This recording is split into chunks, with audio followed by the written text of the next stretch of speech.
Hello guys, welcome to Techavro channel. Hope you're doing well. In this video I'm going to show you how to share a screen on Zoom app. So guys, let's continue into Zoom app.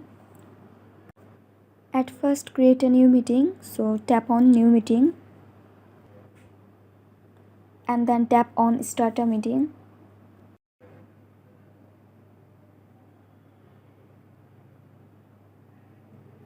And guys, you can see there have a lot of options in the low part.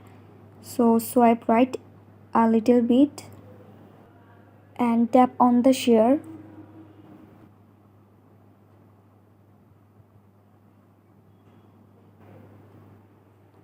Swipe down and tap on screen. Tap on start now. So guys, your screen should now be visible to the other member of the meeting and you can proceed with your presentation. So that's how you can share your screen very easily. So guys, I hope this video was helpful to you. If it was, then please give a thumbs up and hit the subscribe button. And thanks for watching the video.